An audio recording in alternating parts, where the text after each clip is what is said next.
To get started, chain the amount of stitches you would like plus 1. We'll need a turning chain. I'm going to go ahead and chain 16 so that I will work 15 stitches. Now single crochet in the second chain from the hook, but just to have a cleaner look, be sure to kind of turn your work and then work into this back hump of the stitch.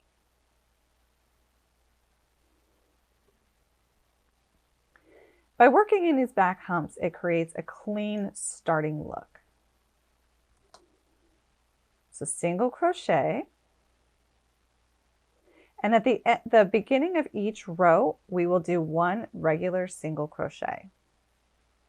Now for the next stitch, we will first want to loop through this vertical bar. So we take our hook and we put it through that vertical bar that's all the way to the left. So we're kind of working into the previous single crochet stitch. Then we will enter into the next chain, back hump of the chain, yarn over and pull up a loop. And be sure to pull up this loop to be the same height as your single crochet. You do not want it to be too tight. Yarn over and pull through all 3. Now we will repeat that across.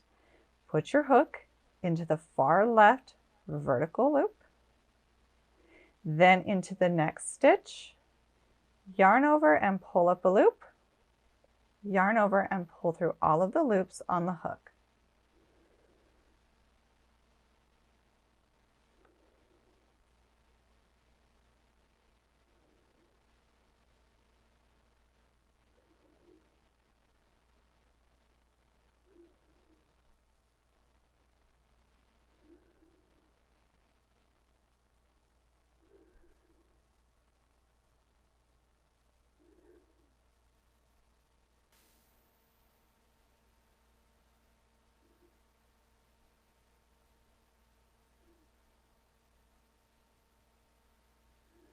Now I have 15 herringbone stitches on the right side. There is a right and wrong side to the crochet herringbone stitch. So now we're going to turn our work and we will be working on the wrong side. We will start by chaining 1. I like to kind of pull that chain down a little. And now we're going to be working back across, but we're going to do this in a reverse single crochet style.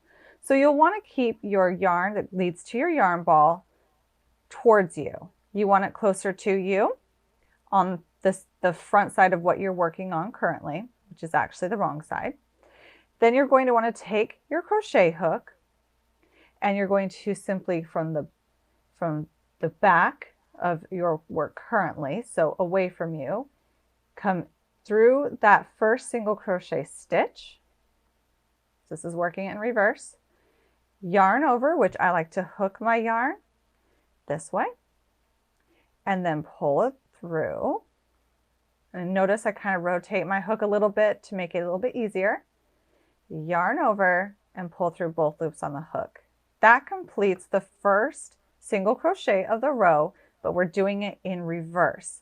Now we will continue the rest of this row in reverse, similar to the way we did the front, but it's going to feel a little bit tricky until you get used to the motion. A lot of times you'll be turning your work a little back and forth to see where to insert your hook. So to do the next herringbone stitch, we will place our hook through that vertical loop that's the farthest to the left of the previous single crochet stitch. Then we will place our hook through the next single crochet stitch from the back towards you to the front, yarn over and pull up a loop, yarn over and pull through all 3 loops on the hook. So insert in that vertical strand, and then the next stitch, yarn over and pull up a loop. Notice how I kind of let my hook turn as I pull that up to make it a little bit easier. Yarn over and pull through all 3.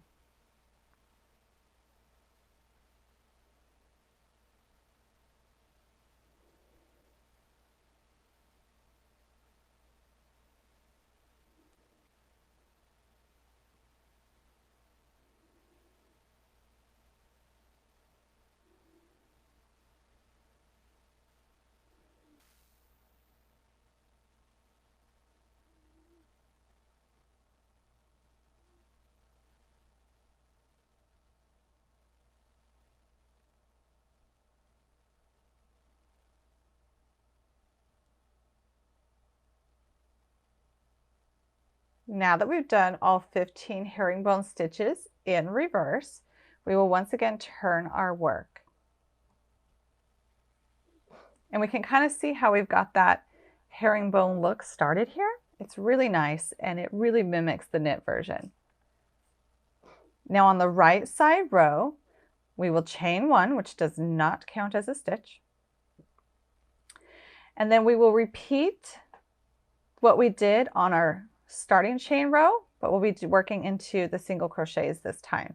So our very first stitch will be a single crochet. And then our next stitch, we will go into that first vertical strand of that single crochet, into the next stitch, yarn over and pull up a loop, yarn over and pull through all three.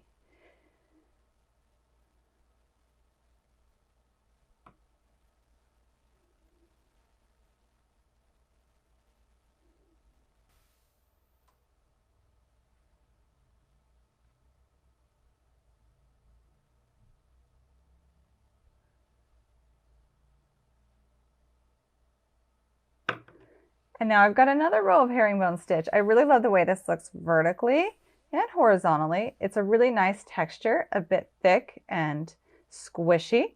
To continue on, you simply repeat the last two rows.